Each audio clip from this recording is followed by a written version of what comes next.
Narayanganj city নির্বাচনে প্রচারণায় ব্যস্ত প্রার্থীরা, অভিযোগ পাল্টা অভিযোগ। নৌকা প্রতীকের প্রার্থী আমাদের বিভিন্ন নেতাকর্মীকে তারা নির্বাচন থেকে দূরে থাকার জন্য বিভিন্ন প্রকার চাপ প্রয়োগ করছে। ওনার এই অভিযোগটা কতটুকু অথেন্টিক এবং সত্যি সত্যি কিনা সেটাই আগে যাচাই করে দেখা উচিত, কারণ উনি তো প্রত্যেক দিনে একটা করে অভিযোগ করছে। ভোটের সরঞ্জাম পৌঁছেছে নারায়ণগঞ্জে। মাঠে 22 প্লাটুন বিজিবি মোতায়েন, ওয়ার্ডে ওয়ার্ডে ম্যাজিস্ট্রেটের নেতৃত্বে টহল দল। প্রায় 5,500 ফোর্স থাকবেন, যেখানে RAB, BGB, police, battalion answer, নৌ পুলিশ, কোস্টগার্ড, ইন্ডাস্ট্রিয়াল পুলিশ, এই 7টি বাহিনী থাকবেন। দেখছিলেন প্রধান শিরোনাম। দুপুরের সময়ের সঙ্গে আছি আমি ফাহমিদা মৌরুসি এবং আমি এসএম ইকবাল। এবার অন্যান্য শীর্ষ সংবাদ। নির্বাচন কমিশন গঠন প্রক্রিয়া নিয়ে স্থায়ী সমাধানের পক্ষে জাতীয় পার্টি, এলডিপি ও কৃষক শ্রমিক জনতা লীগ। দাবি সরকারের প্রভাবমুক্ত নির্বাচন। জাতীয় ওষুধ নীতি 2016 এর খসড়ায় মন্ত্রিসভার অনুমোদন। নকল ও ভেজাল ওষুধ উৎপাদনে বাড়ছে শাস্তির আওতা, প্রতি বছর নির্ধারণ হবে খুচরা মূল্য। শীতের শুরুতে রাজধানীর বিভিন্ন এলাকায় তীব্র গ্যাস সংকট, দুর্ভোগে রাজধানীবাসী। দীর্ঘস্থায়ী সমাধানে নতুন কূপ খননের পরামর্শ বিশেষজ্ঞদের। গতির অসম প্রতিযোগিতা আর অদক্ষ চালকের কারণেই মহাসড়কে বাড়ছে দুর্ঘটনা। পুলিশি টহল বাড়ানো ও আইন প্রয়োগে কঠোর হওয়ার পরামর্শ গবেষকদের। এবং কাতারের নতুন শ্রম আইন কার্যকর, বিস্তারিত প্রকাশ না করায় হতাশ প্রবাসী বাংলাদেশি শ্রমিকরা, শিকার হচ্ছেন বিড়ম্বনার।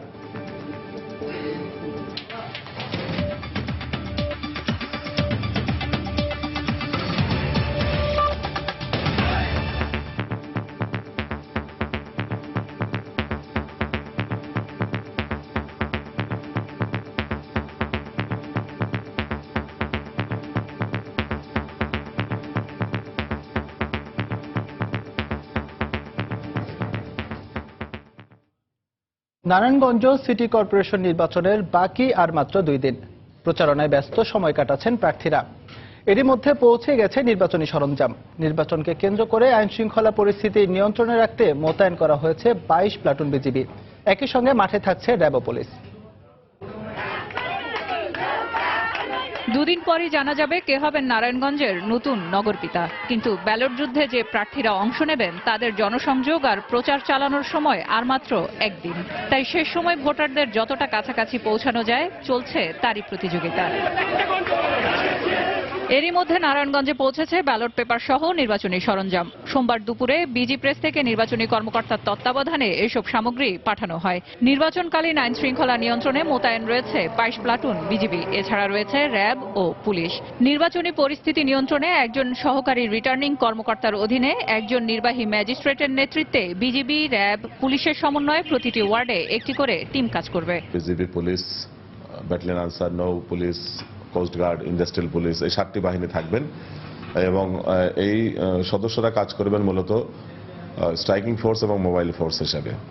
আগামীকাল 20 ডিসেম্বর থেকে আমরা ফুল ডিপ্লয়মেন্ট দেখতে পাবো।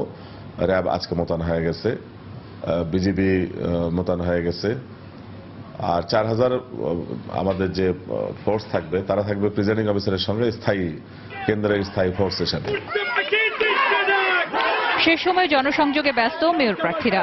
ভোটারদের সঙ্গে গণসংযোগ আর তাদের দাবি দাওয়া শুনেই প্রতিশ্রুতি দিচ্ছেন শেষ সময়ে। নির্বাচনকে প্রভাবিত করার জন্য নৌকা প্রতীকের প্রার্থী তাদের নেতাকর্মীদের নিয়ে আজকে আমাদের বিভিন্ন নেতাকর্মীকে তারা নির্বাচন থেকে দূরে থাকার জন্য বিভিন্ন প্রকার চাপ প্রয়োগ করছে। ওনার এই অভিযোগটা কতটুকু অথেন্টিক এবং সত্যি সত্যি কিনা সেটাই আগে যাচাই করে দেখা উচিত। আমি আবারও বলতে চাই, আমি সুষ্ঠু নিরপেক্ষ নির্বাচন চাচ্ছি। মেজর কোনো প্রবলেম না, যদি ইসি সঠিক থাকে, আইন শৃঙ্খলা বাহিনী ঠিক থাকে, তাহলে সেরকম সমস্যা না। তবে শেষ পর্যন্ত সুষ্ঠু নির্বাচন হবে এবং সাধারণ মানুষের মতামতের প্রতিফলন ঘটবে, এমনটাই প্রত্যাশা সকলের। সময় সংবাদ, নারায়ণগঞ্জ। দর্শক, এই মুহূর্তে নারায়ণগঞ্জের রিটার্নিং কর্মকর্তার কার্যালয়ে আছেন সহকর্মী রাশেদ লিমন এবং মিশনপাড়া এলাকায় আছেন সহকর্মী মাহমুদ রাকিব। সেখানকার অবস্থা জানতে সরাসরি চলে যাচ্ছি তাদের কাছে। প্রথমে যাচ্ছি রাশেদের কাছে। রাশেদ, প্রচারণার আর মাত্র একদিন বাকি আছে, অর্থাৎ আগামীকাল মধ্যরাতের পরেই কিন্তু এই নারায়ণগঞ্জ সিটি নির্বাচনের সব প্রচারণা শেষ হবে। সেহেতু কিন্তু প্রার্থীরা কিন্তু ব্যস্ত সময় কাটাচ্ছে তাদের শেষ মুহূর্তের প্রচারণার কাজে। অন্যদিকে এই নির্বাচন কমিশনও কিন্তু তাদের ব্যস্ত রয়েছে তাদের শেষ সময়ের প্রস্তুতির কাজে, অর্থাৎ নির্বাচনের দিন যে তাদের সব কর্মকাণ্ডেরই প্রস্তুতি তারা কিন্তু সেরে নিচ্ছে। এরই মধ্যে কিন্তু ব্যালট বাক্স এবং ব্যালট পেপার নির্বাচন কমিশন এই যে নারায়ণগঞ্জের কার্যালয় সেখানে এসে পৌঁছেছে এবং এই নারায়ণগঞ্জ সিটি কর্পোরেশনের সংশ্লিষ্ট যারা নির্বাচনী কর্মকর্তা রয়েছেন তারা কিন্তু আসলে এইগুলো রিসিভ করা এবং বন্টন করা সহ এই ধরনের কাজে কিন্তু তারা আমরা দেখতে পাচ্ছি সকাল থেকে ব্যস্ত রয়েছে। এবং পাশাপাশি এর মধ্যে কিন্তু আইন শৃঙ্খলা বাহিনী মোতায়েন হয়ে গেছে। আমরা প্রায় ৯,৫০০ অর্থাৎ স্ট্রাইকিং ফোর্স হিসাবে থাকবে ৫,৫০০ এবং ৪,০০০ থাকবে আইন শৃঙ্খলা বাহিনীর স্থায়ী সদস্য হিসাবে মোতায়েন থাকবে প্রায় ৪,০০০ আইন শৃঙ্খলা বাহিনীর সদস্য। এবং এরা কিন্তু এরই মধ্যে আস্তে আস্তে যারা তাদের যে নির্দিষ্ট স্থান সেখানে যেতে শুরু করেছেন। এবং পাশাপাশি নির্বাচন কমিশনের পক্ষ থেকে যেটা বলা হয়েছে যে তারা আগামীকালের মধ্যেই কিন্তু তাদের এই যে ব্যালট বাক্স শুধু না ভোটার তালিকা ছবি সহ, নির্বাচন কমিশনের পক্ষ থেকে কিন্তু বারবারই বলা হচ্ছে যে এই নির্বাচনের জন্য কিন্তু ভোটারকে কোনোভাবেই জাতীয় পরিচয়পত্র কেউ চাইলে নিয়ে আসতে পারে, কিন্তু এটা বাধ্যতামূলক না। কারণ নির্বাচন কমিশনের কাছে কিন্তু প্রত্যেকটা ভোটারের যে ভোটার তালিকা সেই ভোটার ছবি সহ ভোটার তালিকা রয়েছেন। শুধুমাত্র নির্দিষ্ট নাম্বারটি বললেই কিন্তু নির্বাচন কমিশনের পক্ষ থেকে ওখানে যারা থাকবেন ভোট কেন্দ্রে তারা কিন্তু সাথে সাথে প্রার্থীদের শনাক্ত করে ফেলতে পারবে। সেক্ষেত্রে যে সেই ভোটার তালিকা সহ সব ধরনের যে প্রয়োজনীয় জিনিসপত্র সেইগুলো এখন শেষ মুহূর্তে গুছিয়ে নেওয়ার কাজেই ব্যস্ত রয়েছে এই নির্বাচন কমিশনের সংশ্লিষ্ট কর্মচারীরা। আর এই ছিল আমার কাছ থেকে এখনকার মতো সবশেষ। নগরীর মিশন পাড়ায় রয়েছেন সহকর্মী মাহমুদ রাকিব, সেখানকার আইন শৃঙ্খলা বাহিনীর সদস্যদের খবর জানতে চলে যাচ্ছে রাকিবের কাছে। রাকিব,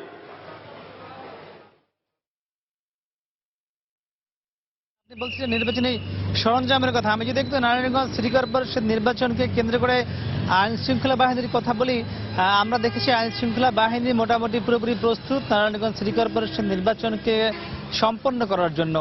ইতিমধ্যেই বিজিবির পক্ষ থেকে 22 প্লাটুন বিজিবি নারায়ণগঞ্জ সিটি কর্পোরেশনের বিভিন্ন এলাকায় মোতায়েন করা হয়েছে।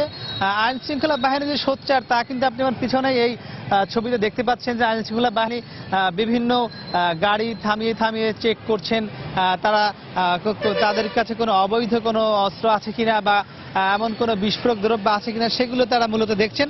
তা আমি যদি আপনাকে কিছু তথ্য জানিয়ে দেই, যে ইতিমধ্যে নারায়ণগঞ্জ সিটি কর্পোরেশন এলাকার এই নির্বাচনকে কেন্দ্র করে 22 প্লাটুন বিজিবি মোতায়েন করা হয়েছে। এর মধ্যে সিদ্ধিরগঞ্জে থাকবে 10 প্লাটুন, নারায়ণগঞ্জ সদরে থাকবে 7 প্লাটুন এবং বন্দর এলাকায় থাকবে 5 প্লাটুন বিজিবি।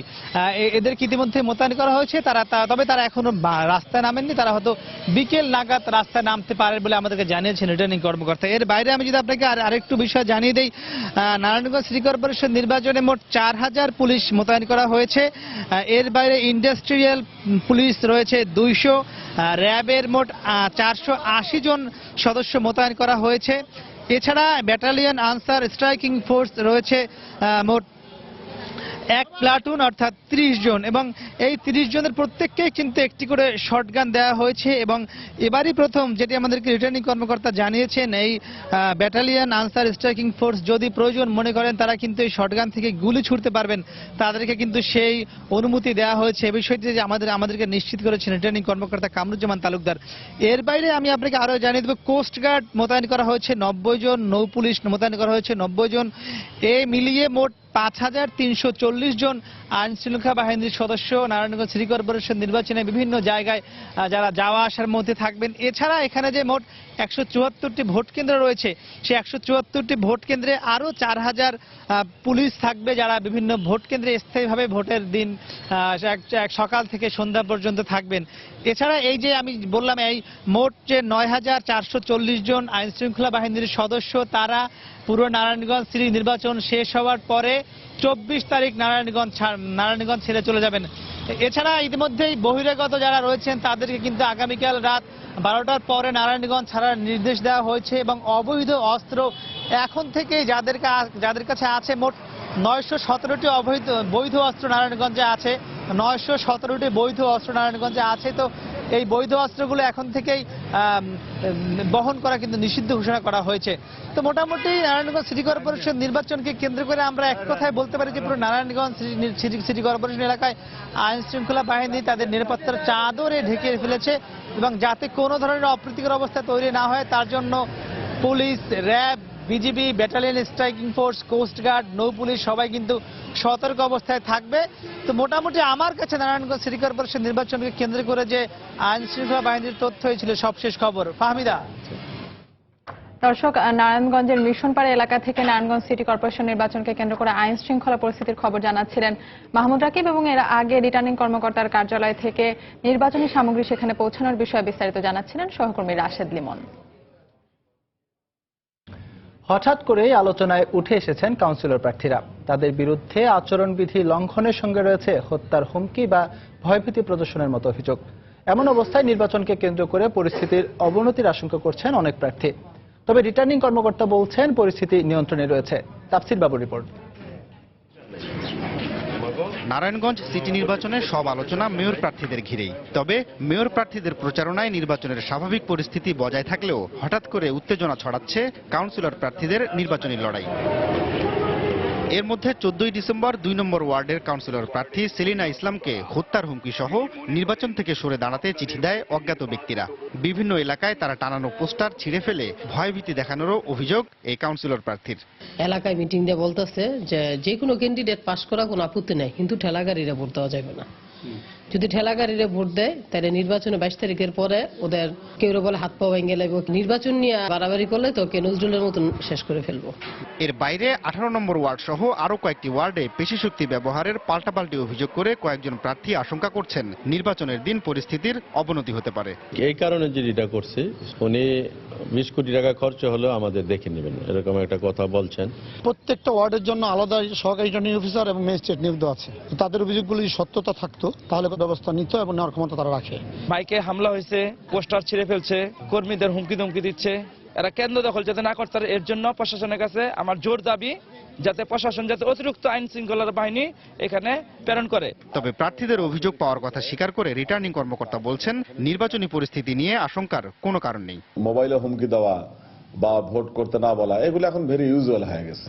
এগুলো আমার মনে হয় যে একজন সাহসী প্রার্থী এইসব নিয়ে ভোট থেকে সরে যাবেন না। তার উপর যদি স্পেসিফিক অভিযোগ থাকে আমার কাছে আসতে হবে একটি লিখিত অভিযোগ প্রমাণ সহকারে। আমি সেটি প্রপার অথরিটিকে বলে দেবো। এই কাজটি করতে 2 ঘন্টা লাগবে আমার। নির্বাচন সংশ্লিষ্টরা বলছেন আনুষ্ঠানিকভাবে প্রচারণা শুরুর পর থেকে এখনো পর্যন্ত শান্তিপূর্ণই আছে নারায়ণগঞ্জের নির্বাচনী পরিবেশ। তবে প্রার্থী আর ভোটাররা বলছেন শেষ মুহূর্তে এসে কয়েকটি ঘটনায় গন্ডগোল কিংবা সহিংসতার কিছু কিছু উপসর্গ ক্রমেই দৃশ্যমান হচ্ছে। এমন অবস্থায় নির্বাচন কর্মকর্তারা আবারও আশ্বাস দিচ্ছেন শান্তিপূর্ণই হবে সিটি নির্বাচন। তাফসির বাবু, সময় সংবাদ, নারায়ণগঞ্জ।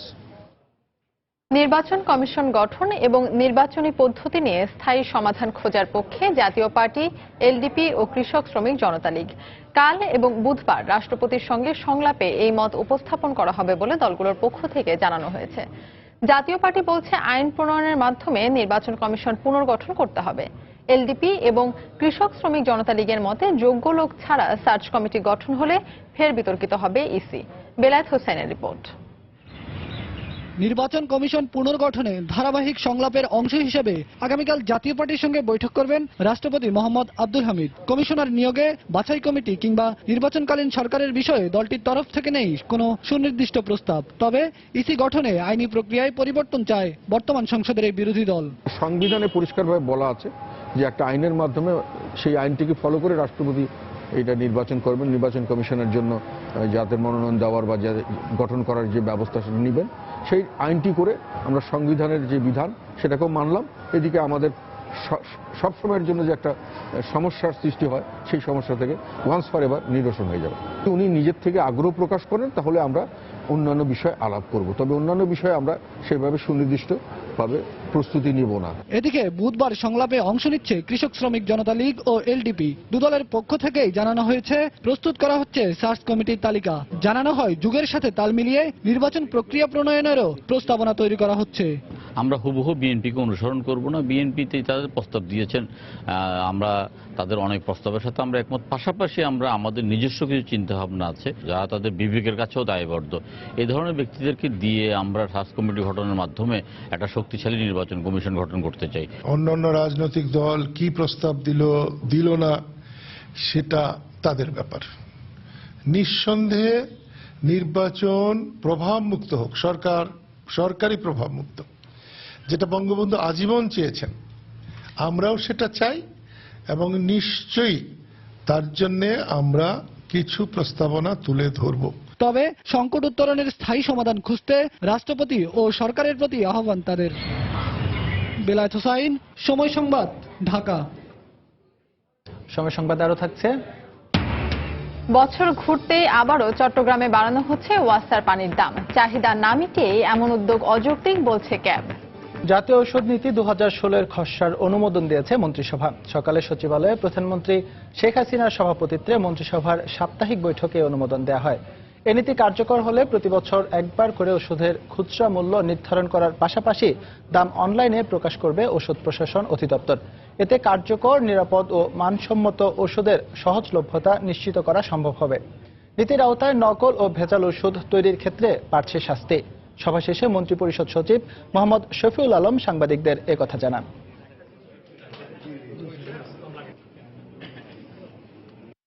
মেয়াদ উত্তীর্ণ ওষুধ ফার্মেসিতে মজুদ, প্রদর্শন, ওষুধের মোড়ক বা ধারকের উপর নির্দেশিত মেয়াদ পরিবর্তন বা অস্পষ্ট করে বিক্রয় শাস্তিযোগ্য অপরাধ বলে গণ্য হবে। জনস্বার্থ বিবেচনা করে ওষুধের মূল্য নিয়ন্ত্রণ সংক্রান্ত নীতিমালা নিয়মিত হালনাগাদ করবে। মূল্য নির্ধারণ ক্ষেত্রে সরকার কর্তৃক প্রণীত নীতিমালা অনুযায়ী প্রতি বছর অন্তত একবার ওষুধের মূল্য তালিকা হালনাগাদ করা হবে। জনগণের অবগতির জন্য সকল ওষুধের খুচরা মূল্য ওষুধ প্রশাসন অধিদপ্তরের ওয়েবসাইটে প্রকাশ করা হবে। শীতের শুরুতে রাজধানীর বিভিন্ন এলাকায় দেখা দিয়েছে তীব্র গ্যাস সংকট। দিনের বেলা চাহিদা মতো গ্যাস না পাওয়ায় সীমাহীন দুর্ভোগ পোহাচ্ছেন রাজধানীবাসী। সংকটের জন্য শীতে চাহিদা বেড়ে যাওয়াকে দায়ী করে জানুয়ারি মাসে সংকট সমাধানের ইঙ্গিত দিয়েছে তিতাস গ্যাস কোম্পানি। গ্যাস সংকটের দীর্ঘস্থায়ী সমাধানে নতুন কূপ খননের মাধ্যমে উৎপাদন বাড়ানোর পরামর্শ বিশেষজ্ঞদের। পাভেল আমিনের ছবিতে রাশেদ বাপ্পির রিপোর্ট। সময় বিকেল 4:30। রাজধানীর আগারগাঁও এলাকার এই দুই পরিবারে তখনও চলছে দুপুরের রান্নার তোড়জোড়। স্বাভাবিক সময়ের চেয়ে প্রায় 3 ঘন্টা পার হলেও দুটি পরিবারের কোনো সদস্যের ভাগ্যে তখনও জোটেনি দুপুরের খাবার। শীত আসার আগে গ্যাস চলে যায়, কিন্তু এবছর অনেক আগেই চলে গেছে। সে সারাদিন পর রাতের বেলা রান্না করে খাইতে হয়, দিনের বেলা না খাই প্রায় থাকতে হয়। রাজধানীতে শীতের সঙ্গে গ্যাস সংকটের বিষয়টি এখন যেন নিয়মে পরিণত হয়েছে। তাই তো আগে থেকেই বিকল্প পথ খুঁজছেন অনেকে। সকাল 6টা যায়, রাতে 12টা বাজায়, তো ফলাবান তো না খাওয়া রাখতে পারি না, ওই জন্য আমরা মাটির চুলা বানাইতেছি। জীবন চলে না, গ্যাস থাকবে না, এখনো বাচ্চাদের খাওয়ান দিতে পারতেছি না, বাচ্চারা কান্নাকাটি করতেছে। ধানমন্ডি, মোহাম্মদপুর, মিরপুর, শেওড়াপাড়া, কাজীপাড়া, উত্তরখান, কল্যাণপুর, বাড্ডা সহ পুরান ঢাকার বেশ কিছু এলাকায় রাত 10টার পর কিছু সময়ের জন্য গ্যাস থাকলেও দিনের বেশিরভাগ সময় থাকছে না। গ্যাসের সরবরাহ স্বাভাবিক হতে কোনো এলাকায় দুপুর, আবার কোনো এলাকায় সময় গড়ায় গভীর রাত পর্যন্ত। এই অবস্থায় পরিবারের সদস্যদের নিয়ে দুর্বিষহ দিন কাটছে অনেকের। তো আমরা নিজেরাই কিছু রান্না করে খাইতে পারি না, হঠাৎ করে কোনো মেহমান আসলে তখন তো তাদেরকে একটু চাও দেওয়া যায় না। গ্যাস থাকে না, কিন্তু বিল তো দিতে হচ্ছে ঠিকই। দেশে দৈনিক 320 কোটি ঘনফুট গ্যাসের চাহিদা থাকলেও কোম্পানিগুলোর সর্বোচ্চ সরবরাহ ক্ষমতা 274 কোটি ঘনফুট। তিতাস বলছে, চাহিদার তুলনায় যোগান কম থাকা এবং শীতে বাসাবাড়িতে গ্যাসের ব্যবহার বেড়ে যাওয়ায় তৈরি হয়েছে সংকট।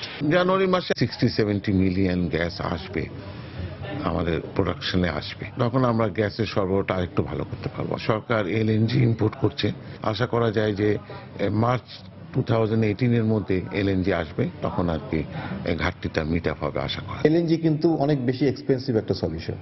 তার চেয়ে আমি মনে করি সারা দেশকে যদি অনুসন্ধানের আওতায় নিয়ে আসা, অনুসন্ধান করা হতো, সেখান থেকে যদি আমি অ্যাক্টিভ গ্যাসও পাই, সেটাও কিন্তু আমার বিরাট একটা পাওনা। জ্বালানি ব্যবহারের ক্ষেত্রে মিতব্যয়ী হওয়ার পাশাপাশি অপচয় রোধেরও পরামর্শ এই বিশেষজ্ঞের। তবে কিছু গ্যাস যদি বিদ্যুতের থেকে ডাইভার্ট করা যায়। রাশেদ বাপ্পি, সময় সংবাদ, ঢাকা। দ্রুত ও স্বল্প গতির যানবাহনের মধ্যে গতির অসম প্রতিযোগিতার কারণে মহাসড়কে প্রতিদিনই বেড়ে চলেছে দুর্ঘটনার সংখ্যা। এছাড়া কিশোর চালকদের লেগুনা চালানো দুর্ঘটনা বাড়ার অন্যতম কারণ বলে মনে করছেন সাধারণ যাত্রীরা। দুর্ঘটনা এড়াতে স্বল্প গতির যানবাহন নিয়ন্ত্রণে মহাসড়কে পুলিশের টহল বাড়ানোর পরামর্শ দিয়েছেন বিশেষজ্ঞরা। শফিক মোহাম্মদের রিপোর্ট। দেশের মোট যানবাহনের 40% হিউম্যান হলার, যেগুলো লেগুনা, অটোরিকশা ও 3 হুইলার নামে পরিচিত। রিকশা সহ এসব ধীরগতির হালকা যানবাহন প্রায়ই মহাসড়কে উঠে আসে। স্বল্প গতি সত্ত্বেও মাঝে মাঝেই দূরপাল্লার বাস, ট্রাকের সাথে গতির প্রতিযোগিতা করতে দেখা যায় লেগুনা সহ নসিমন করিমনকে। একটা গাড়ি আর একটা গাড়ি পারাপারি করে, উড়াউড়ি করে, চাপ দিলে দেখা গেছে হঠাৎ করে হাত ব্রেক মারতে হয়, হাত ব্রেক মারলে যাত্রী চিল্লাচিল্লি করে, গালাগালি করে। বাঁচানোর জন্য অনেক চেষ্টা করি, তারপর ওদের রাস্তাটা হলো সাইড দিয়ে, তারপর ওরা রোডের মাঝখান চলে। এলোমেলো চালানোর কারণেই দেশের বিভিন্ন জেলায় লেগুনা বাস বা ট্রাক লেগুনা সংঘর্ষের সংখ্যা বেড়েই চলেছে। গাজীপুরের চৌরাস্তায় কিশোর ড্রাইভারকে লেগুনা পার্কিং করতে দেখা গেলেও লাইসেন্স আছে কিনা জিজ্ঞেস করতেই সটকে পড়ে সে। আমার ড্রাইভিং লাইসেন্স আসছিল, কিছুদিন আগে হারাই গেছে। ড্রাইভিং লাইসেন্স 6 মাসে। এদিকে স্বল্প দূরত্বে বিকল্প যান না থাকায় এসব লেগুনায় বাধ্য হয়ে চলাচল করছেন সাধারণ মানুষ। ছোট ছোট বাচ্চারা গাড়ি চালায়, যে জ্যাম, হঠাৎ করে গাড়ি আসে, ধাক্কা খেলে তো নিজেরও মৃত্যু, ওটারও মৃত্যু। গাড়ির গতি থাকে অনেক বেশি, তারপর আপনার এই গাড়ির তেমন ভালো না। বিশ্ব স্বাস্থ্য সংস্থার পরিসংখ্যান বলছে প্রতিদিন সড়ক দুর্ঘটনায় বাংলাদেশে নিহতের সংখ্যা প্রায় 50 অধিক জন। আর সরকারি হিসেব মতে প্রতি বছর সড়ক দুর্ঘটনায় মারা যান 3000-এরও অধিক মানুষ। অদক্ষ চালক দিয়ে গাড়ি চালানো এবং লেগুনার মতো ধীরগতির যানবাহনের কারণেই প্রতিদিনই সড়ক দুর্ঘটনার সংখ্যা বাড়ছে বলে মনে করছেন। সরকারের উচিত হবে এই গাড়িগুলোর জন্য মহাসড়কে আলাদা একটা লেন প্রোভাইড করা, যাতে তারা ওই রাস্তা দিয়ে চলতে পারে এবং মহাসড়কে না ওঠে। বিআরটি এর এই ক্ষেত্রে দায়িত্ব হবে যে চালকরা এই গাড়িগুলো চালাচ্ছে তাদের সঠিকভাবে লাইসেন্স এবং প্রশিক্ষিত হয়েছে কিনা সেটা এনশিওর করা। মহাসড়কে এসব যানবাহন সম্পূর্ণ অবৈধ বলে দাবি করছে পুলিশ। লেগুনা নিয়ন্ত্রণে নিয়মিত অভিযান চলছে বলে জানান পুলিশের এই কর্মকর্তা। হেল্পার থেকে ড্রাইভার হয়েছে, তাদের কাগজপত্র নেই, আমরা নিয়মিত চেক করছি, তাদের বিরুদ্ধে মামলা দিচ্ছি, তাদেরকে অ্যারেস্ট করছি, তারপরেও হাই রোডে তারা চলে যায় এবং সেই প্রেক্ষিতে মাঝে মাঝে এই ঘটনাগুলি ঘটছে। এদের বিরুদ্ধে ব্যবস্থা নিচ্ছি, মেইন রোডে যেন এগুলি উঠতে না পারে সে লক্ষ্যে আমরা কাজ করছি। বর্তমানে সারা দেশের মহাসড়কগুলোতে প্রায় 5 লাখেরও বেশি সংখ্যক লেগুনা, নসিমন, করিমন চলাচল করছে। শফিক মোহাম্মদ, সময় সংবাদ, গাজীপুর। দুপুরের সময় আরো থাকছে। জমকালো আয়োজনে হয়ে গেল বিশ্ব সুন্দরী প্রতিযোগিতা। সেরা সুন্দরী খেতাব জিতলেন ক্যারিবীয় দ্বীপের দেশ পুয়ের্তো রিকোর দেল ভ্যালে। বন্দরনগরী চট্টগ্রামে 1 বছরের ব্যবধানে আবারও পানির দাম বাড়াতে যাচ্ছে ওয়াসা। এবার আবাসিক গ্রাহকদের 37% এবং অনাবাসিক গ্রাহকদের 32% হারে দাম বাড়ানোর প্রস্তাবনা পাঠানো হয়েছে মন্ত্রণালয়ে। গত বছর বাড়ানো হয়েছিল 5% হারে। দাম বাড়ানোকে অযৌক্তিক দাবি করে অনিয়ম, দুর্নীতি ও সিস্টেম লস কমিয়ে আনা তাগিদ দিয়েছে ক্যাব। বিস্তারিত জানাচ্ছেন কমল দে। নগরীর 60 লাখ মানুষের পানির চাহিদা কখনোই মেটাতে পারেনি চট্টগ্রাম ওয়াসা। বর্তমানে 50 থেকে 55 কোটি লিটার পানির চাহিদা থাকলেও এতদিন পর্যন্ত ওয়াসা সরবরাহ করছিল মাত্র 19 কোটি লিটার পানি। তবে সম্প্রতি পরীক্ষামূলকভাবে কর্ণফুলী প্রথম প্রকল্প থেকে কিছু পানি সরবরাহ করা হচ্ছে। চাহিদা মেটাতে না পারলেও আবারও পানির দাম বাড়ানোর সিদ্ধান্ত নিয়েছে ওয়াসা কর্তৃপক্ষ। আবাসিক গ্রাহকদের আগে প্রতি 1000 লিটার পানি 60 টাকা 25 পয়সায় কিনতে হলো, এখন কিনতে হবে 10 টাকায়। একইভাবে অনাবাসিক গ্রাহকদের 22 টাকার পরিবর্তে 32 টাকায় পানি কিনতে হবে। যদি আমাদের এটা বাড়ে তাহলে আমাদের এভারেজে এটা প্রায় 14 থেকে 15 টাকার মতো হবে আমাদের এভারেজ প্রাইস। তাতে কোন রকম আমাদের বেতন বা আমরা ব্রেক ইভেন পয়েন্টে আমরা থাকতে পারবো, বেতন টতন দিয়ে আমাদের কোনো লসের মধ্যে যাবে না। এখন চাহিদা না মিটিয়ে এভাবে পানির দাম বাড়ানোকে অযৌক্তিক বলে মন্তব্য করছে ক্যাব। লাইনের যে মিটার রিডার তার সাথে গ্রাহকের একটা চুক্তি করে ওরা অনিয়ম করে অনেক জায়গায় মাসিক একটা ভাড়া সিস্টেমে তারা পানি দিয়ে থাকে। সিস্টেম লস, তারপরে তাদের বিভিন্ন চুরি, অনিয়ম, এই সমস্ত এগুলো বন্ধ করলে কিন্তু আসলে দাম বৃদ্ধির প্রয়োজন পড়ে না। ওয়াসা কর্তৃপক্ষের দাবি, পানি সরবরাহে ব্যবহৃত পাইপগুলো পুরাতন হয়ে যাওয়ায় সিস্টেম লস কোনোভাবেই নিয়ন্ত্রণে আনা যাচ্ছে না, তাই দাম বাড়ানো ছাড়া আর কোনো বিকল্প নেই। প্রেশার বাড়াতে লেগে পুরনো পাইপ এগুলো ফেটে গেছে, বিভিন্ন কানেকশন ছুটে গেছে, এই সমস্ত কারণে আমাদের অনেক লিকেজ হচ্ছে, ওয়েস্টেজে বেড়ে গেছে। তো তার সবকিছু মিলিয়ে আমরা যে পানিটা জনগণকে দিচ্ছি সেই সেবার মূলে আমরা চাচ্ছি জনগণ হয়তো আমাদেরকে এই যে বাড়ানো যে এটা অ্যাকসেপ্ট করে নেবে। চট্টগ্রাম ওয়াসার এই পানির দাম বাড়ানোর প্রস্তাবনা বর্তমানে স্থানীয় সরকার মন্ত্রণালয়ে বিবেচনায় রয়েছে। প্রস্তাব অনুমোদন হলে আগামী জানুয়ারি থেকে তা কার্যকর করা হবে। অমল দে, সময় সংবাদ, চট্টগ্রাম। নির্বাচন কমিশন পুনর্গঠন বিষয়ে রাষ্ট্রপতির সঙ্গে বিএনপির সংলাপ নিয়ে আওয়ামী লীগের নেতারা যে বক্তব্য দিচ্ছে তা রাজনৈতিক অনাচারমূলক বলে মন্তব্য করেছেন বিএনপির সিনিয়র যুগ্ম মহাসচিব রুহুল কবির রিজভী আহমেদ। সকালে নয়াপল্টনে দলের কেন্দ্রীয় কার্যালয়ে সংবাদ সম্মেলনে একথা বলেন তিনি।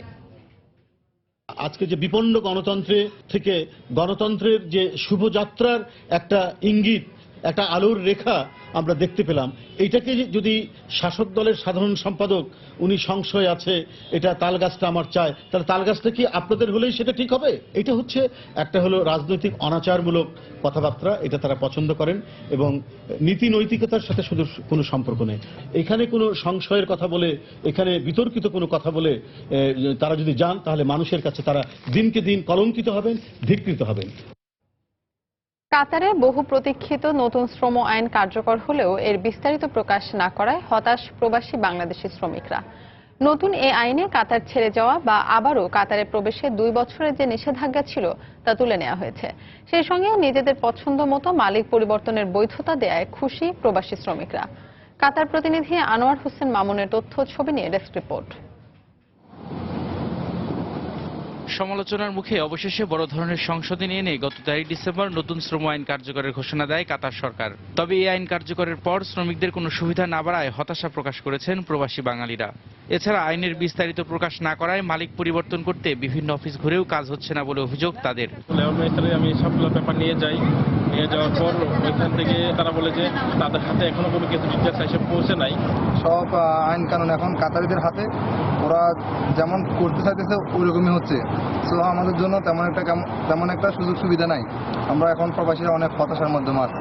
নতুন আইনে মালিক পরিবর্তনে বাংলাদেশি শ্রমিকরা যাতে দালালদের খপ্পরে না পড়েন সেজন্য দূতাবাস ও প্রবাসীদের একসঙ্গে কাজ করার আহ্বান জানিয়েছেন কমিউনিটি নেতারা।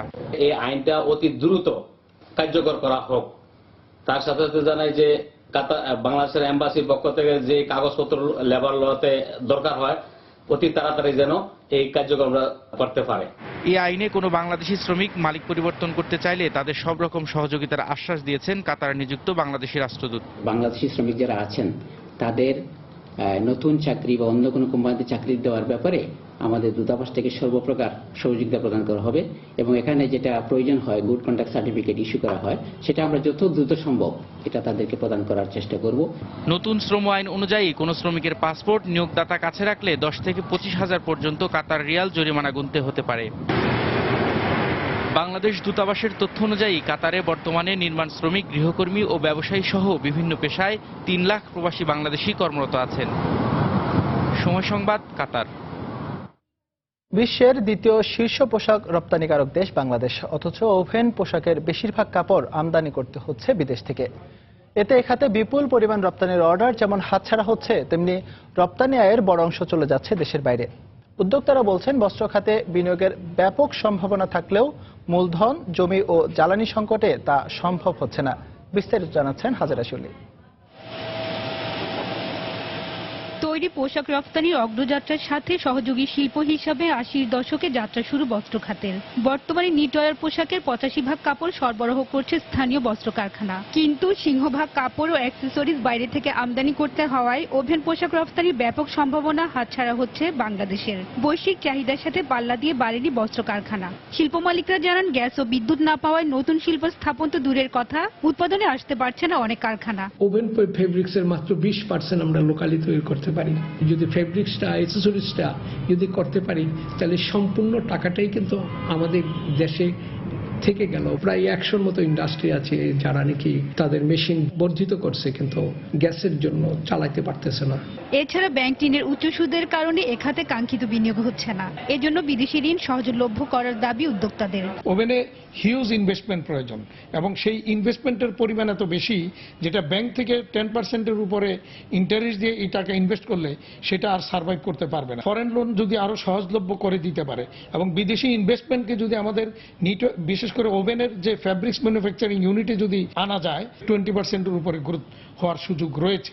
এদিকে জমি সংকট থাকায় বস্ত্র খাতের জন্য অর্থনৈতিক অঞ্চলগুলোতে পৃথক জোন বরাদ্দ চান শিল্প মালিকরা। গভর্নমেন্ট যে ইকোনমিক জোনগুলো করছে সেইখানে যাতে স্পেসিফিক বস্ত্র খাতের জন্য একটা জোন করে দেওয়া, সেই ক্ষেত্রে স্পিনিংও থাকবে এবং এই ধরনের যদি স্পেশালাইজ কিছু দেওয়া হয় সেই জায়গায় কিন্তু আমদানি কমে আমাদের ভ্যালু এডিশনটা কিন্তু আরো বাড়তে পারে। স্থানীয় 792টি বস্ত্র কারখানা বছরে 220 কোটি মিটার কাপড় উৎপাদন করে। বিশ্বের তৈরি পোশাকের বাজার $420 বিলিয়ন। এই বাজারে বাংলাদেশের অংশ মাত্র 5%। শিল্পোদ্যোক্তাদের মতে বিশ্ব পোশাকের বাজারে বাংলাদেশের অংশ বাড়ানো এবং 2021 সালে $50 বিলিয়ন রপ্তানির লক্ষ্যমাত্রা অর্জন করতে হলে ওভেন কাপড় উৎপাদনেও স্বয়ংসম্পূর্ণ হতে হবে। হাজার শিউলি, সময় সংবাদ, ঢাকা। ন্যূনতম 10,000 টাকা বেতনের দাবিতে সাভারের আশুলিয়ায় তৃতীয় দিনের মতো চলছে পোশাক শ্রমিকদের কর্মবিরতি। সকালে শ্রমিকরা কারখানায় হাজির হলেও কাজে যোগ না দেয় অন্তত 20 থেকে 25টি কারখানার মালিকপক্ষ সাধারণ ছুটি ঘোষণা করে। পরে কারখানা থেকে বেরিয়ে যান শ্রমিকরা। এদিকে যে কোনো ধরনের অপ্রীতিকর ঘটনা এড়াতে শিল্প এলাকায় অতিরিক্ত পুলিশ মোতায়েন করা হয়েছে। ন্যূনতম 10,000 টাকা মজুরি ও ভাতা বাড়ানোর দাবিতে শনিবার থেকে কর্মবিরতি শুরু করে পোশাক শ্রমিকরা। গতকাল শ্রম প্রতিমন্ত্রী মুজিবুল হক চুন্নু সহ সরকারের 3 মন্ত্রী সমস্যা সমাধানের আশ্বাস দিয়ে শ্রমিকদের কাজে যোগ দেওয়ার আহ্বান জানালেও তা মেনে নেননি শ্রমিকরা।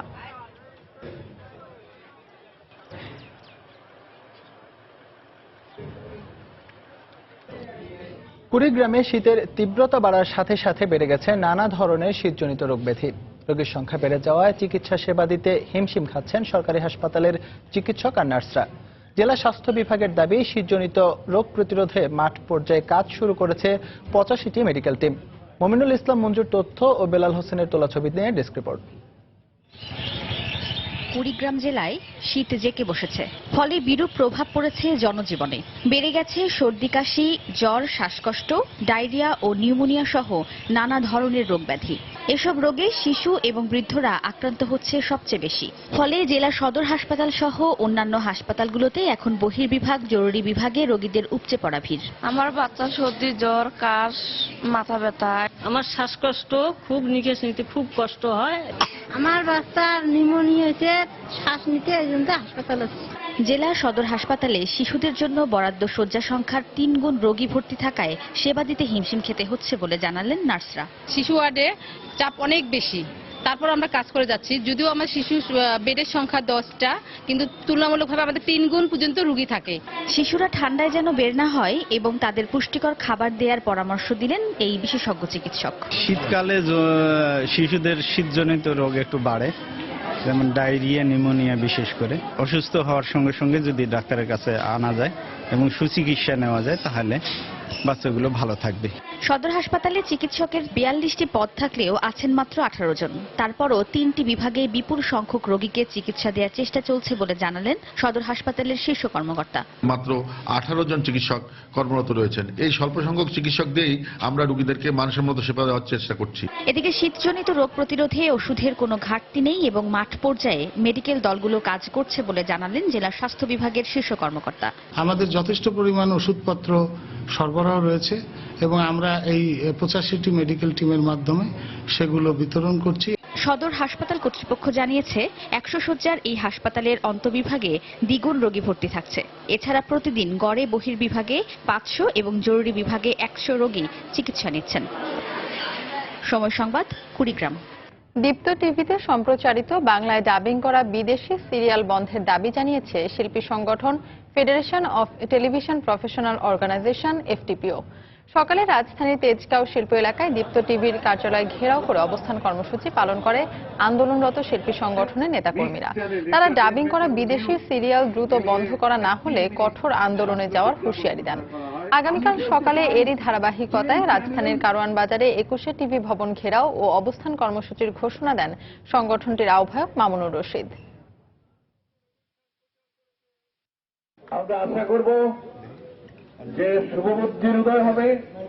দীপ্ত টিভি তারা অবিলম্বে তাদের এই ডাবিংকৃত সিরিয়ালটি বন্ধ করবেন এবং কখনোই, ইতিমধ্যে আমাদেরকে অনেকগুলো টিভি চ্যানেল একাত্মতা ঘোষণা করেছে, তাদের চ্যানেলে কোনো টিভি কোনো ডাবিং কিন্তু সিরিয়াল চলবে না। আমরা আজকে দেখতে পাচ্ছি যে আমাদের সংস্কৃতি বিপন্ন, আমাদের অর্থনৈতিক অবস্থা বিপন্ন, কারণ আমরা এই টেলিভিশনের মাধ্যমে মানুষের মন তৈরি করি। মানুষের মনোজগৎ যদি বাংলাদেশের মুক্তিযুদ্ধের চেতনার কথা না প্রকৃত করতে পারি, তাহলে আমরা এই যে মুক্তিযুদ্ধ করলাম এটা ব্যর্থ হয়ে যাবে। দেশের বাইরের খবর। সাইবেরিয়ায় জরুরি অবতরণের সময় বিধ্বস্ত রুশ সামরিক বিমানের সব আরোহী বেঁচে আছেন। এই ঘটনায় বিমানের ৩৯ আরোহীর মধ্যে অন্তত ১৬ জন গুরুতর আহত হয়েছে বলে জানিয়েছে রাশিয়ার প্রতিরক্ষা দপ্তর।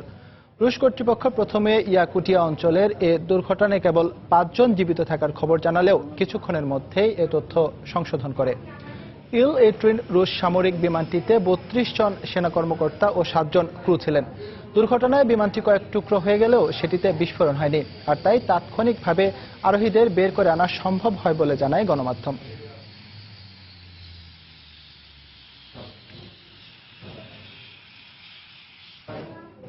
রাখাইন সমস্যা নিয়ে মিয়ানমারে আসিয়ানের পররাষ্ট্রমন্ত্রী পর্যায়ের একদিনের সম্মেলন চলছে।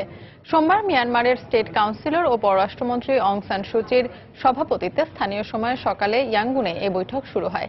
এর মধ্যে দিয়ে দেশটিতে রোহিঙ্গা সংকট সমাধানের আশা প্রকাশ করেছে মালয়েশিয়া। মিয়ানমারের সেনাবাহিনীর বিরুদ্ধে মানবতা বিরোধী অপরাধের অভিযোগ তুলেছে অ্যামনেস্টি ইন্টারন্যাশনাল। সেনা সদস্যরা রাখাইনের বেসামরিক মুসলমানদের ওপর গণহত্যা, ধর্ষণ, লুট সহ বিভিন্ন নিপীড়ন চালাচ্ছে বলে মানবাধিকার সংগঠনটির নতুন প্রতিবেদনে দাবি করা হয়। এবার বিশ্বের সেরা সুন্দরীর খেতাব জিতেছেন ক্যারিবিয়ান দ্বীপপুঞ্জের দেশ পুয়ের্তো রিকোর স্টেফানি দেল ভ্যালে। যুক্তরাষ্ট্রের মেরিল্যান্ডে জাঁকজমকপূর্ণ অনুষ্ঠানের মাধ্যমে তার মাথায় মুকুট পরিয়ে দেওয়া হয়। প্রতিযোগিতায় প্রথম রানার আপ হন ডোমিনিকার প্রজাতন্ত্রের সুন্দরী ইয়ারিৎজা মিগুয়েলিনা রেইসি রামিরেজ। চারপাশে টানটান উত্তেজনা। এর মধ্যেই অপেক্ষার পালা শেষে মিস ওয়ার্ল্ড অর্গানাইজেশনের প্রধান জুলিয়া মোরলে ঘোষণা করেন পুয়ের্তো রিকোর নাম। সাথে সাথেই আনন্দে আত্মহারা হয়ে পড়েন এবারের বিশ্বসেরা সুন্দরী স্টেফানি দেল ভ্যালে। যুক্তরাষ্ট্রের ওজন হিলের এমজিএম ন্যাশনাল হারবার রিসোর্টে নাম ঘোষণার পরপরই 2016 মিস ওয়ার্ল্ডকে মুকুট পরিয়ে দেন বিদায়ী Miss World Spanish beauty Mireia Lalaguna Royo. Stephanie Del Valle from Puerto Rico is Miss World 2016. 19 বছর বয়সী স্টেফানি নিউ ইয়র্কের পেস বিশ্ববিদ্যালয়ের শিক্ষার্থী। যন্ত্রসঙ্গীতের পাশাপাশি ইংরেজি, ফরাসি এবং স্প্যানিশ ভাষায় দক্ষ এ মডেল জানিয়েছেন ভবিষ্যতে বিনোদন জগতে কাজ করার আগ্রহ রয়েছে তার। To present the most important result, Chairman and CEO of Miss World, Julia. এবারের 66তম আসরের বিশ্ব সুন্দরীর দৌড়ে দ্বিতীয় হয়েছেন ডমিনিকান প্রজাতন্ত্রের সুন্দরী ইয়ারিৎজা রেইস, আর তৃতীয় খেতাব জয় করেছেন ইন্দোনেশিয়ার নাতাশা ম্যানুয়েলা।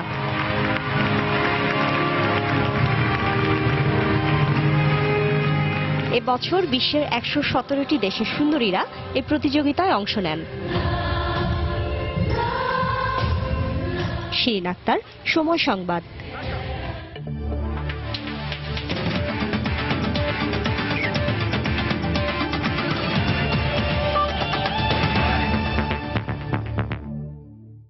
লা লিগার খবর। লা লিগায় স্প্যানিয়লকে উড়িয়ে দিয়েছে বার্সেলোনা। কাতালানদের কাছে 4-1 গোলে হেরেছে চেন ইয়াংশেং এর শিষ্যরা। এ জয়ে 16 ম্যাচে 34 পয়েন্ট নিয়ে দ্বিতীয় স্থানে আছে বার্সেলোনা। অন্য ম্যাচে দেপার্তিভো লা করুনার কাছে 2-0 গোলে হেরেছে ওসাসুনা। পয়েন্ট টেবিলে রিয়াল মাদ্রিদের সঙ্গে ব্যবধান কমাতে এ জয় বেশ প্রয়োজন ছিল বার্সেলোনার। নো ক্যাম্পে তাই শুরু থেকেই আধিপত্য ছিল কাতালানদের। ম্যাচের 18 মিনিটে লুইস সুয়ারেজের গোলে এগিয়ে যায় এনরিকের দল। 67 মিনিটে ব্যবধান দ্বিগুণ করেন এই উরুগুয়ান ফরওয়ার্ড। মাত্র 1 মিনিট পরই কাতালানদের উল্লাসে মাতান জর্ডি আলবা। 3 গোলে পিছিয়ে পড়ে ঘুরে দাঁড়াতে মরিয়া হয়ে ওঠে স্প্যানিয়ল। 79 মিনিটে ডেভিড লোপেজের গোলে ব্যবধান কমায় নগর প্রতিদ্বন্দ্বী স্প্যানিয়ল, তবে তার শুধুই সান্ত্বনা জুগিয়েছে। 90 মিনিটে লিওনেল মেসির দারুণ গোলে 4-1 গোলের বড় জয় নিয়ে মাঠ ছাড়ে বার্সেলোনা।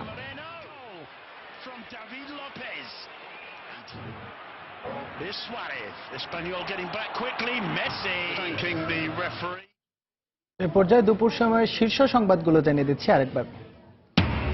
নারায়ণগঞ্জ সিটি নির্বাচনের প্রচারণায় ব্যস্ত প্রার্থীদের অভিযোগ পাল্টা অভিযোগ। পৌঁছেছে ভোটের সরঞ্জাম, 22 প্লাটুন বিজিবি মোতায়েন। নির্বাচন কমিশন গঠন প্রক্রিয়া নিয়ে স্থায়ী সমাধানের পক্ষে জাতীয় পার্টি, এলডিপি ও কৃষক শ্রমিক জনতা লীগ। দাবি সরকারের প্রভাবমুক্ত নির্বাচন। জাতীয় ওষুধ নীতি 2016 এর খসড়ায় মন্ত্রিসভার অনুমোদন। নকল ও ভেজাল ওষুধ উৎপাদনে বাড়ছে শাস্তির আওতা, প্রতি বছর নির্ধারণ হবে খুচরা মূল্য। শীতের শুরুতে রাজধানীর বিভিন্ন এলাকায় তীব্র গ্যাস সংকট, দুর্ভোগে নগরবাসী। দীর্ঘস্থায়ী সমাধানে নতুন কূপ খননের পরামর্শ বিশেষজ্ঞদের। এবং কাতারে নতুন শ্রম আইন কার্যকর, বিস্তারিত প্রকাশ না করায় হতাশ প্রবাসী বাংলাদেশি শ্রমিকরা, শিকার হচ্ছেন বিড়ম্বনার।